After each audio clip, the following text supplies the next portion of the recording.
Good day everyone, so I hope you're all doing really well. In today's video we'll be taking a look at Neuvillette. More specifically, we'll be looking at him in two parts. Part 1 being, is he too much as a package for the overworld and from a combat perspective? And part 2, looking at some of the lore complaints that I have about him. If you have not completed the latest Archon Quest chapter 1 to 4, then perhaps you might want to skip part 2 of this video, but in any case, let's get into it. So here in part 1, let's just talk about it. As a complete package, I think Neuvillette does too much. And yes, he's very strong in terms of the Spiral Abyss, in terms of his combat abilities, which is perfectly fine. To me, the problem is that if you have a unit that's obviously got a higher damage floor because he's HP scaling, he works with a lot of the staple units in the Spiral Abyss, and from a combat perspective, then there's got to be at least some bit of drawback. Now ordinarily we would be able to say, oh, unit X is strong, but from an overworld perspective they're not offering that much, and this is the problem. Neuvillette does offer that much. The ability to float across the water, to scale up planes where other characters would have to be climbing, and also being able to benefit from the new Morosia mechanics is just, I think it's just too much packed into one character, never minding the fact that he's got his own passive, which allows him to turbocharge through the water, which is just crazy. In conjunction, he can literally go faster than Kokomi across the water and swim a distance, as you can see on screen, and I think this level of exploration creep, and given how strong his combat budget is, just means that he does too much, and that is my big problem. So let me rephrase all of this and perhaps in terms of a more familiar example. Take the character the Wanderer. Basically, the thing with him is that he can also float across the water. So basically, him and Neuvillette outright just power creep what Kokomi can do because it's not tied to their elemental burst to move across the water. But imagine now that instead of just being able to float and fly around like the Wanderer can, that he also would have had, let's say, another ability that would allow him in Sumru to solve all Dendrograna puzzles by having a permanent source of Dendrograna on him. So basically, imagine, if you will, you had the Wanderer and you pressed just his E ability or whatever ability, and suddenly a Dendrograna boop pops up and solves the puzzle. You would not need to walk around, you would not need to get any of the things, just using a simple charge attack on him would instantly solve a puzzle. And what's more, certain Sumru enemies that appear in the overworld or in the Spiral Abyss would be instantly disabled if you hit them with this special Dendrograna attack. That would be quite ridiculous for a character, and yet that is what's happening here with Neuvillette. So to give you the full context, I'm looking at someone like Kokomi that has to use an elemental burst to have very limited time walking on the water, and her passive does not even work in Fontaine.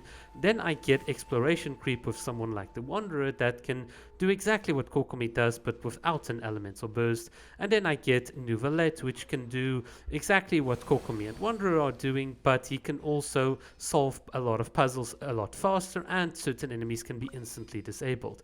What's more is that that is not really where it stops, because Neuvillette is a Fontaine unit. He also has access to HP changing mechanics, so whether it's a battle pass weapon or future characters or future F2P weapons or whatever, he can still benefit quite a lot from this HP changing nature in Fontaine, which means that most likely he's just going to get better and better for the foreseeable future. Most likely he'll synergize with some of the more upcoming Fontaine characters, whereas some of the older units might not be able to synergize as well with them. So from that perspective, a self-sustaining unit that can do exploration creep, dive freely and fast in the water, and I don't know. It's too much for me. It really is too much. So if you are someone that really likes Neuvillette, congratulations, you've hit the Genshin Impact jackpot of him. In any case, that is not where my complaints stop. So let's get into part 2 of this video.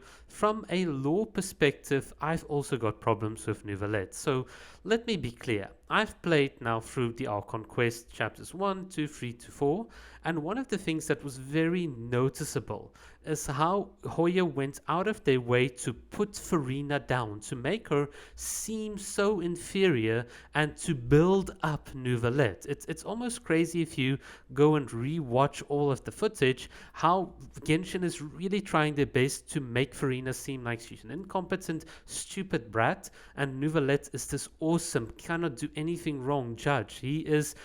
Why is he not the Hydra Archon like Arlecchino said? It is really crazy how much we have to put down one character to lift another character up. And I think what broke the camel's back for me is seeing Neuvillette going and be like, all right, I'm just going to push the Primordial Sea back. And yes, theoretically, if I had the Hydra Authority and there was no Hydra Archon, whatever, I could just stop it all. I can do it all.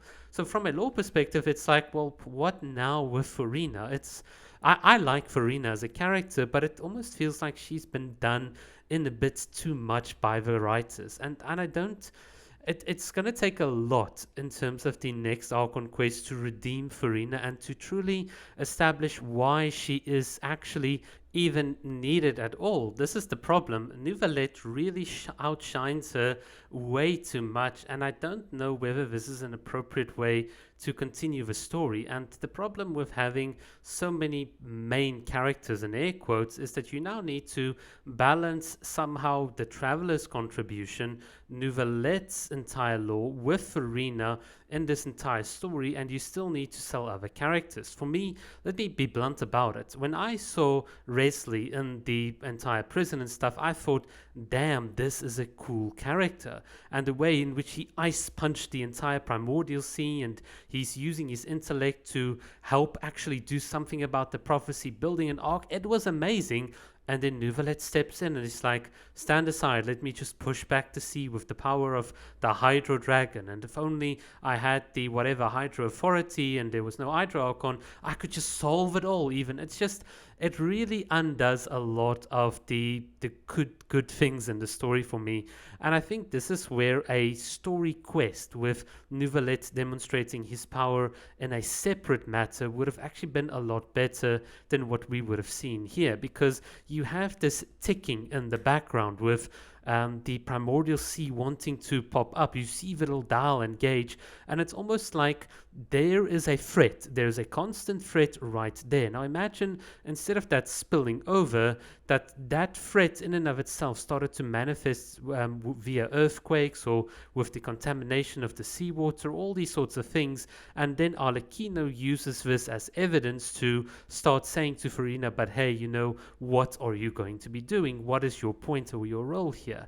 That would have been so much stronger to me in terms of a lore perspective, because then you can really start kicking off Farina's character arc. But instead, Neuvillette's going to save the day. Neuvillette, it's just, look, he's an awesome character, but I think the way in which they handled all of this, also in conjunction with the first character arc, which made a complete fool of Farina and really doubted her authority as an Archon, I just don't like the direction which Hoya went with the story.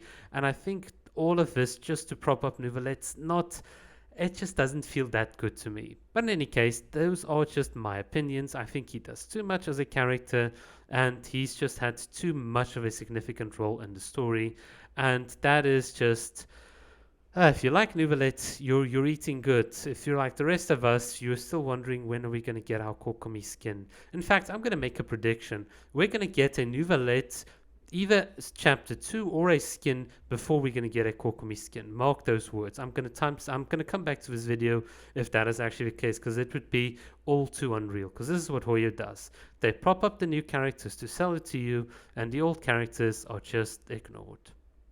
Wow, that's kind of sad. Alright, but you know what's not sad? You having a good rest of your day. Thanks for watching.